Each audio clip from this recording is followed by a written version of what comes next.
Chapter 1. The Bookshop Key. The key was colder than she remembered.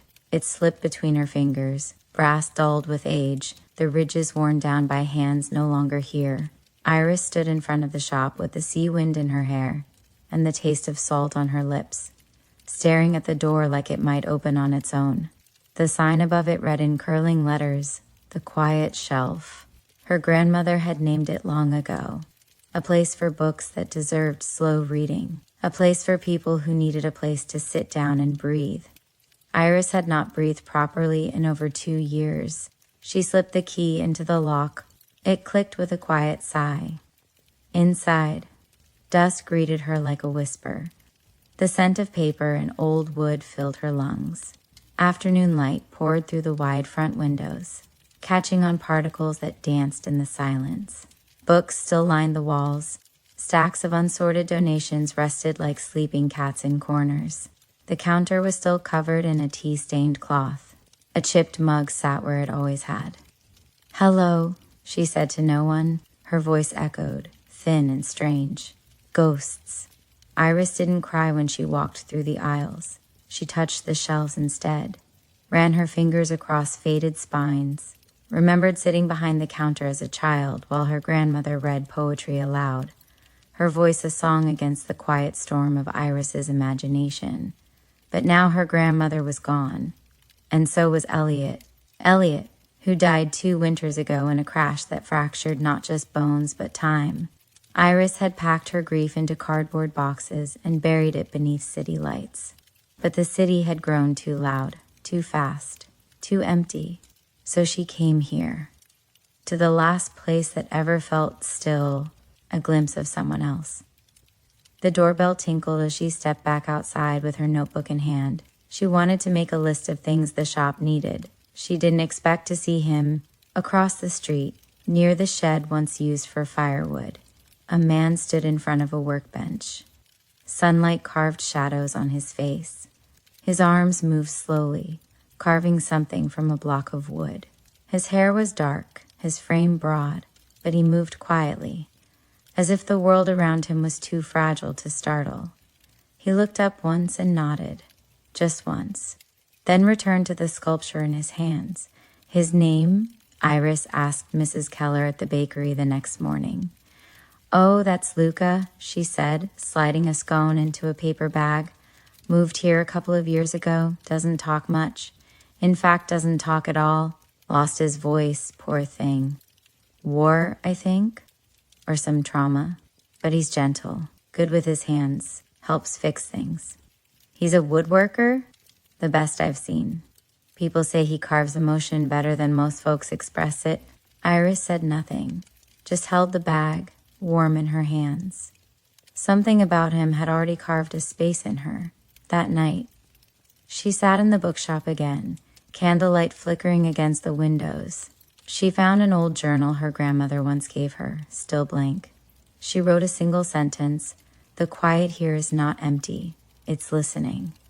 She closed the book and leaned her head back. Outside, the wind moved gently through the trees, and across the street, in a dimly lit workshop, the silhouette of Luca carved something only he could see. Chapter 2. Wood dust and silence. Iris wasn't trying to find him, but she walked past the workshop again the next morning, coffee in one hand, notebook in the other. Luca was already there, his back turned, his hands guiding a chisel through a slab of dark cedar. She stopped at the low stone wall across the lane. Didn't speak, just watched. The scent of cut wood drifted toward her, rich and clean. His movements were precise, almost reverent. Every pass of the chisel felt like a line of poetry written without ink. He looked up. Their eyes met. She lifted her coffee slightly, like a toast. He didn't smile, but he nodded again, once, then returned to his work. Curiosity. That afternoon, Iris walked through the back of the bookshop, trying to make sense of the old supply room. Dust coated every shelf. Spider webs crowned the corners. But near the back wall, tucked into a pile of yellowed receipts and half-empty boxes of bookmarks, she found something that made her stop. A small wooden sign. the quiet shelf hand-carved, faded letters, a pine knot in the corner like a birthmark. She turned it over. Carved in the back in tiny block letters. "A Luca," she whispered aloud. "A visit." The next morning, she carried the sign across the street, nerves fluttering in her chest. Luca was working with oak this time, its grain pale and smooth like ash caught in sunlight. She stepped closer. He didn't startle, just paused, waiting. Iris held up the sign. "Did you make this?" He looked, eyes narrowed. Then he took it gently from her hands and ran his fingers across the carving. He nodded. "It was in the back," she added. "It's beautiful." A pause. Then, from a small shelf behind him, he picked up a block of wood and began carving something simple. No flourishes, just a small rounded edge. He handed it to her. A wooden bookmark, simple, smooth. In place of a signature, he had carved a small, quiet tree into the base. Understanding, he motioned with one hand, thumb to lips, then palm outward. "I'm sorry," Iris whispered, understanding. "You can't speak." He met her eyes. There was no sadness in them, only a calm sort of yes. She nodded slowly. "I talk too much anyway," she said with a smile. Something flickered in his face. Almost a smile. Not quite, but it was enough. Return. That evening, Iris found herself running her fingers across the wooden bookmark. She set it between pages of an old collection of Mary Oliver poems and left it open on the counter. It felt like a moment suspended in midair. Not love, not even friendship yet, just acknowledgement, a shared silence between two people who had both once lost too much. And maybe they were ready to start finding something again. Chapter 3, Unpacking Ghosts. The storm arrived in the early morning, soft rain tapping the window panes like a slow rhythm only the house could hear. Iris stood barefoot in the shop, sleeves rolled up, surrounded by towers of books. Some of them leaned like old friends. Others resisted, dusty and unread. She had been avoiding the back room for days. Now, something pulled her toward it. Maybe it was the storm. Maybe it was time. The letters. The back storage room was damp with memory. As she cleared the old filing cabinet, she found a thin box marked in fading ink. Lydia Moore, personal. Her grandmother. Iris sat cross-legged on the floor, the box across her knees. Inside were letters, dozens of them, folded carefully, some yellowed with age, others newer. She picked one at random and opened it. The handwriting was elegant, slanted, unmistakably her grandmother's. There is a silence in this town that feels less like loneliness and more like shelter. I think I finally understand the difference. Iris closed her eyes. She hadn't expected her grandmother's words to sting so tenderly. The bookshelf. Later that day, a crash echoed through the shop. The tall shelf by the window had tilted, spilling books across the floor like a sudden exhale. Iris sighed and knelt to gather them. "Let me," said a soft knock on the frame. She turned. Luca stood in the doorway, brow furrowed with concern. He pointed to the shelf. She nodded, grateful. Hands and tools. He returned with tools and a piece of smooth wood under one arm. Together they worked in silence. She watched the way his hands moved, steady, confident. He worked with the shelf like it was alive, like he was fixing more than just broken boards. When he stepped back, it stood straighter than it ever had. "You make things stronger," Iris said quietly. Luca looked at her, unsure. "Not just the shelf," she added. His eyes softened. He touched his chest, then offered a tiny bow of his head, an unspoken thank you. A shared moment. As rain still whispered against the roof, she offered him tea. They sat by the front window, not speaking, just two people listening to the same quiet. She pulled out one of her grandmother's letters and handed it to him. He read slowly, brows lifting slightly. Then he reached for the notebook in his coat pocket and scribbled a single word, truthful. She smiled. "That's the word I've been searching for. Ghosts, less heavy."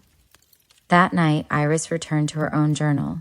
She wrote, "Today the shelf didn't fall all the way down, and neither did I. Outside the storm passed, and inside, something old had finally begun to lift. Chapter 4. A Cup of Tea, No Words. The rain had passed, but the quiet stayed. The town outside the bookshop moved at its usual pace, slow and unbothered, as though time here had agreed to age with grace. Iris spent the morning dusting the front shelves. The air smelled like cinnamon and sea salt. She lit a candle in the reading nook. Music played low, a cello, something aching and lovely. Then the bell over the door rang. Luca stepped in, holding a wrapped bundle in one hand. A small gift. He walked over without a word and handed her the bundle. Soft linen wrapped around a piece of polished wood. Inside was a small wooden tray, carved smooth with a shallow indentation for a teapot and 2 cups. On one side, he had etched a simple design, an open book with a tree growing from its spine. Iris traced the lines with her finger, speechless. "It's beautiful," she whispered. "You made this?" He nodded once, then pointed toward the counter, toward the teapot already warming, tea together. They sat in the corner where the light came in widest, across from the wall of poetry. Luca poured the tea with steady hands. No conversation, no pressure, just the quiet rhythm of pouring, sipping, pausing. Iris had never known a silence that felt so full. At one point, he pulled out his small notepad again, wrote, "The shop feels alive." She smiled. That's the nicest thing anyone said about it in years. He underlined the word feels, then scribbled, "Because of you." Glimpses. They didn't stay long, 30 minutes, maybe less. But something settled in Iris's chest after he left, not like an answer, more like a root. Small, quiet, real. She poured another cup of tea and set it on the tray again, staring at the carved book. Then she opened her journal. Sometimes silence is not what's left after words, but what comes before trust. Chapter 5. The Chair He Carved. The morning light was soft and gold when Iris opened the front door of the bookshop. And there it was, a chair. Not just any chair. A reading chair, hand-carved, wide enough to curl into with a blanket and a heavy novel. The wood was dark and smooth, the grain running like river paths beneath polished arms. The back curved gently, like a hand offering support. No note. No explanation. But she knew exactly who made it. The carving beneath. She crouched beside it, fingertips grazing the seat. Beneath the cushion, carved discreetly along the wooden underside, were 4 words, to stillness and stories. Her throat tightened. She traced the message like a prayer. "Thank you," she whispered aloud. Even if he couldn't hear it, she hoped something in the air would carry it to him. Letting it in, Iris dragged the chair inside, set it in the reading nook near the poetry wall. She lit a candle, opened a book, some quiet collection of ocean poems, and sat down. The chair held her like a memory, solid, kind. She read one line aloud, and the sea says nothing, but says it forever. She didn't cry, but her eyes brimmed with something soft, not sorrow, not yet joy. Something in between. Luca appears. Later that day, Luca returned, not with tools or trays, just himself, hands in his coat pockets. He looked at the chair. She watched his eyes scan it, like checking whether it still stood, whether it fit. "It's perfect," she said, rising. "Truly." He nodded, a flicker of warmth behind his quiet gaze. "Do you—" She hesitated, then smiled. "Would you sit?" He tilted his head, unsure. "I want you to feel it, your own work." Slowly, carefully, he sank into the chair. He exhaled, shoulders relaxing just slightly, gaze tilted toward the window. "You built comfort," she whispered, "not just furniture." He met her eyes, no words, but the silence between them hummed. 2 kinds of stillness. They spent the next hour together, not speaking, not moving much. He sat, she worked behind the counter. Now and then they glanced at each other. It was a different kind of company, not the kind that fills space with sound, but the kind that makes space feel safe. That night, Iris wrote in her journal before bed, "Today, someone built a chair for me, and I didn't feel like I needed to earn it. That might be the first gift I've truly let in since everything fell apart. She placed the bookmark he'd made between the pages, closed the book, and looked out the window toward the shed across the street. A single light glowed through the fog, and inside it, a man who spoke with his hands was slowly learning to reach with his heart. Chapter 6, First Rain. The first real rain of the season came suddenly. Sheets of silver poured down the windows of the bookshop, blurring the outside world like a half-forgotten dream. Inside, the candlelight flickered softly. The scent of wet earth and paper filled the air. Iris sat on the floor, back against the wall of poetry, knees drawn to her chest. In her lap, an old letter, unopened. The letter from a year ago. It had arrived on what should have been Elliot's birthday.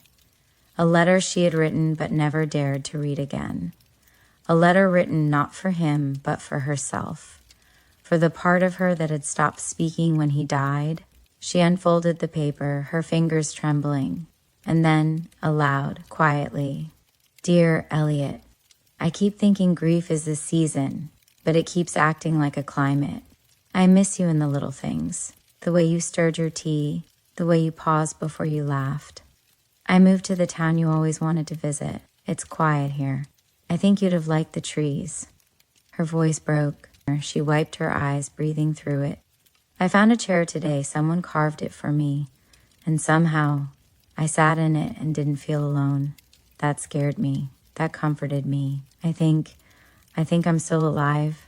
And maybe one day that won't feel like betrayal." That night, a shadow in the rain. She hadn't noticed Luca until she looked up. He stood at the doorway, drenched from the storm, rain dripping from his coat. He must have seen the light from across the road. She swallowed. "You heard me?" He nodded once. No judgment, no reaction, just presence, an offering. Without asking, he stepped inside. From under his coat, he pulled a bundle wrapped in oilcloth, another carving. He placed it gently on the counter and backed away, leaving her alone with it. She opened it. It was a sculpture of two trees, one tall and weathered, one new and growing beside it, reaching not for the sky, but toward the other. The journal entry, that night Iris lit one candle and wrote in her grandmother's old journal, "Grief doesn't vanish when someone reaches out, but it softens, and maybe soft is the beginning of healing." She didn't cry again. She just sat in the chair he made and held the carving to her chest. And outside, the rain finally began to let go. Chapter 7, The Quiet Between Us. The invitation wasn't spoken. It came in the form of a note tucked inside the book Luca returned that morning. "If you're not too busy, the workshop is open after noon. No signature, just a tiny drawing in the corner. 2 trees, side by side." Iris stared at it, heart fluttering. The workshop. She crossed the street at exactly 12:15. The door was slightly ajar. Inside, warm light from high windows spilled across workbenches covered in shavings, chisels, and unfinished sculptures. Luca stood at the far end, sanding a curve into what looked like a half-finished bird's wing. He didn't look up right away. But when he did, he smiled. Not a wide smile, but something quiet and genuine. She stepped inside. A world made by hand. Every surface of the room spoke. Wooden figures lined the walls, birds in flight, open books, cupped hands, hollow trees, and boats with no sails. Each piece seemed frozen mid-breath. Luca motioned toward a smaller bench, one clearly unused for a while. A thick slab of cedar sat across it, half-cut. Next to it, a second set of tools. He pointed at her, then at the wood, then raised one brow. "You want me to try?" Iris asked. He nodded. She laughed, nervous. "You're trusting me not to ruin something beautiful?" He picked up his notebook and wrote, "The wood will tell you what it wants. Mistakes become texture." First cuts, he showed her how to hold the chisel, how to move with the grain. Iris started slowly, uncertain, clumsy. Luca stayed close, guiding her only when needed, not hovering, not fixing, just being there. They worked side by side in silence, and in that silence, something shifted. His past. Later, she noticed a photo pinned above his work table. A boy, maybe 8, smiling beside a younger Luca, both holding a toy boat. She looked at it for a long time.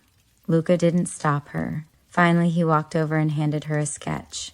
A tree with broken branches, half burned, half blooming. She understood.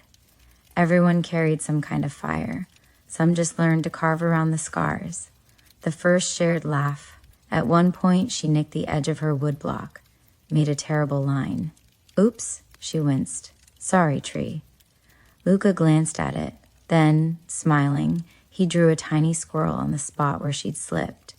They both laughed, real laughter.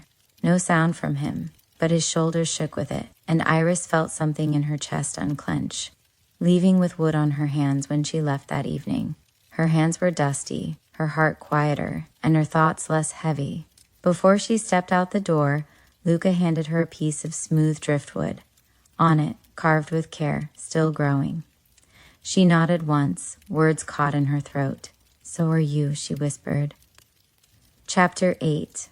A Letter I'll Never Send. The moonlight that night was cold and clean. Iris sat in the reading chair with a blanket draped over her legs, the candle beside her nearly burned out. The shop was silent, but her mind wasn't. She pulled a fresh page from her journal, and she began to write. The letter. Dear Elliot, I used to write to you in my head. I did it so often that I forgot how to write to myself.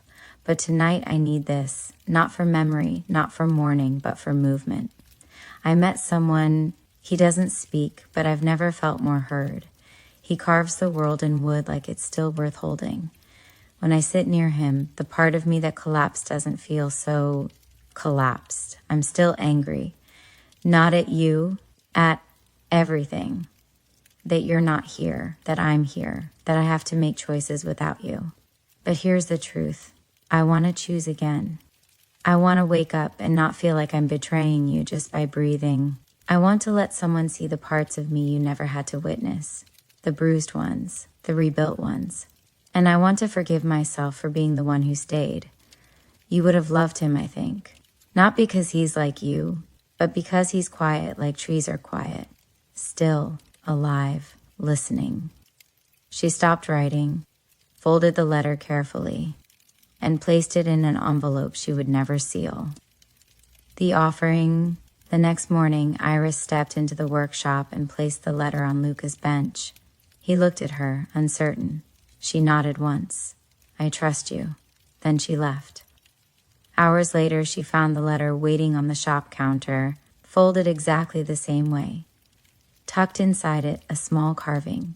2 hands, palms open, side by side, not touching, not closed. Between them, the space of choice. Chapter 9. The Open Window. The attic had always been closed off. A narrow staircase hidden behind the poetry section led up to it, steep, creaking, and lined with cobwebs. Iris had only ever glanced up there. Her grandmother used to say the attic held too much dust and too little need. But today, Iris needed it. She needed air, space, something unsealed. Climbing, she pushed the trapdoor open and climbed carefully, dust swirling around her like old ghosts. At the far end of the attic, one tall window sat sealed with paint, its glass clouded with years of quiet. She ran her fingers along the frame. Old, stubborn, but not broken. Iris went back downstairs. 10 minutes later, she returned, with Luca, working together. He followed her silently up the stairs. No questions, just quiet readiness. She pointed at the window. Think we can open it? He examined it like a puzzle, ran his thumb across the frame, then nodded. Together they worked, slowly stripping the old paint, using gentle pressure to loosen the hinges, brushing away decay without damaging the wood beneath. The attic was warm, the air thick with dust and something unspoken. But they didn't stop until, with a creak and a push, the window opened and the light poured in. The light. Sunlight burst through the glass like a blessing. It lit the attic golden, caught on the dust, turned the space into something that looked like memory and possibility all at once. Iris laughed, breathless. Luca leaned on the wall beside her, eyes soft. She turned to him. Feels like a metaphor, doesn't it? He tilted his head. She wrote it out for him on a scrap of paper. He read it slowly, then added beneath her words, "For what we're doing, or for who we're becoming?" She looked at him. "Both," she said quietly. A shared vision. They cleared space near the window and set down an old armchair from downstairs. Iris brought up a stack of children's books, ones with worn spines and bright pages. What if this was the reading loft, she asked, for kids, or adults who want to feel like kids? Luca smiled, small, real. Then he pulled out his notebook and sketched a rough idea. A ladder bookshelf, cushions on the floor, lanterns strung above. Their imaginations blended in the golden light. That evening, they sat by the window until the sun dipped low. Iris's shoulder brushed his once, then didn't move. He didn't pull away. The window stayed open long after they left, and the attic, once filled with forgotten things, was now filled with hope. Journal entry. We didn't say what we were building, but I think we both knew. It's not just a shop. It's a place for beginnings. Chapter 10, The Town Notices. The bell above the door chimed softly one bright morning. Iris looked up from the counter to see a small group gathered near the entrance. A few curious children, a middle-aged woman holding a basket, and an elderly man with silver hair and kind eyes. Returning faces, Mrs. Keller from the bakery was the first to smile warmly. "I heard you open the attic window," she said, setting down a loaf of fresh bread. "Looks like the shop's waking up," said the elderly man, whose name was Mr. Bennett. He carried a box filled with old leather-bound books. "Thought these might find a better home here," he added. The children pressed their noses against the glass, eyes wide. One little boy tugged on Iris's sleeve. "Is there a story for every book?" he asked. Iris smiled. "Yes. And some stories even find you." The new routine. Day by day, the shop grew fuller. People returned to browse shelves once quiet. A woman came with her toddler for story time. Mr. Bennett began volunteering afternoons to read aloud. The scent of fresh coffee drifted from the corner where Iris set up a small kettle. A letter from Luca. One afternoon, Iris found Luca waiting by the door. He handed her a small envelope. Inside was a sketch of the shop, filled with smiling faces and open books, light streaming through the attic window. At the bottom, in neat letters, "Thank you for helping me find my voice again." A quiet celebration. That evening, Iris sat by the fire, journal open. She wrote, "The town noticed the quiet first, then the stories, and maybe, just maybe, they noticed me too." She smiled softly, the warmth of the shop, and the people filling a place in her heart she thought was empty forever. Chapter 11, Unexpected Visitors. It had been one of those quiet weeks where the world outside seemed to forget the little shop on the corner. The town had returned to its soft rhythm, gentle clouds drifting above slate roofs, the steady tick of the bookshop clock echoing between shelves, and the warm scent of rain-dampened pages curling through the rooms. Iris had grown used to this kind of quiet. She had grown to crave it. She was behind the counter when the bell over the door jingled, not softly, not the hesitant chime of a curious child or familiar customer. It rang with confidence, and the moment she heard it, she froze. There was something unmistakably familiar about that sound, a face from the past.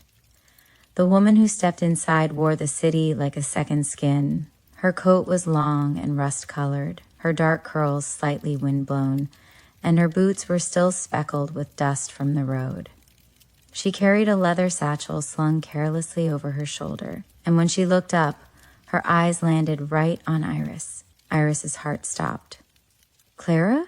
she whispered, almost afraid to believe it. The woman's face lit up, breaking into a soft, nostalgic smile. "I hoped you'd still recognize me." Iris stepped out from behind the counter, legs trembling slightly, and they embraced in the middle of the shop like two pieces of the same book finally pressed back together.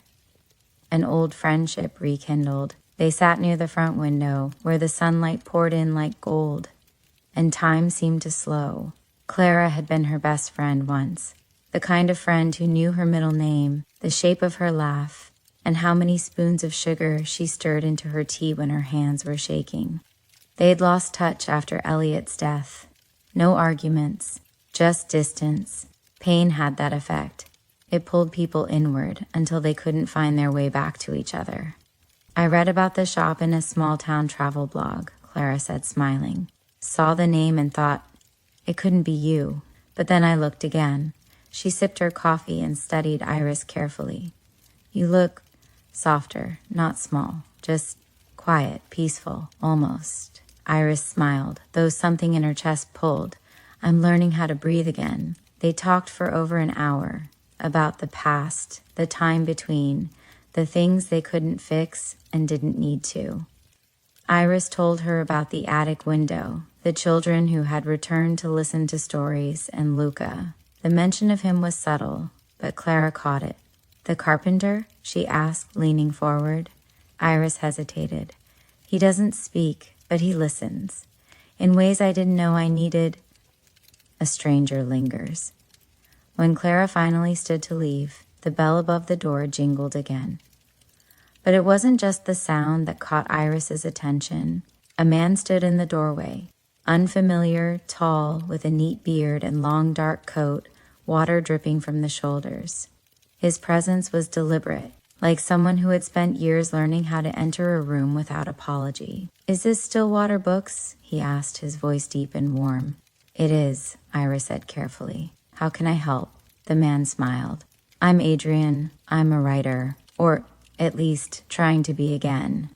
I've been traveling, looking for quiet places to land. Yours seemed different. There was something about the way he said different that made her pause. Still, she nodded. You're welcome to browse.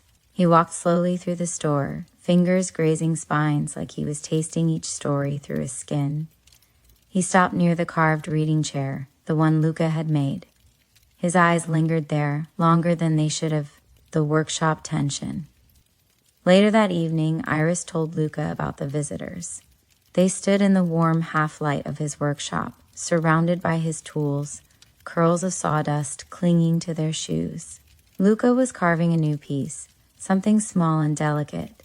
She noticed his hand falter for just a second when she mentioned Adrian. He didn't write anything, just listened. But she saw it, in the way his jaw tightened, in the stillness of his shoulders. He didn't like this new presence, not out of jealousy, but because something didn't feel right. An invitation. A few days later, Adrian returned. He brought pastries from the cafe, a notepad, and far too much charm. I've been thinking, he said casually, this town is quiet, but it has soul. People crave stories here. Would you be open to hosting a storytelling event? Something small, local, something intimate. Iris hesitated. The idea intrigued her. It was, in many ways, exactly what the shop had always been for. But there was a weight behind his suggestion, a kind of push she didn't fully trust. Still, she agreed. Just once. Night thoughts.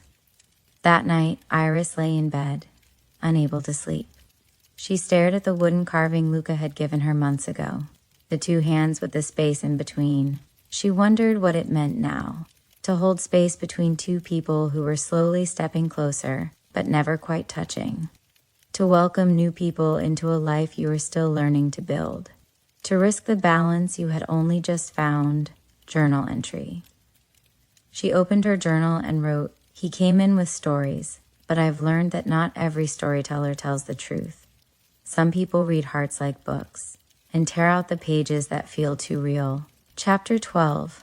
Stories in the Storm. The rain began around midday, soft at first, like the murmur of someone uncertain if they were allowed to cry.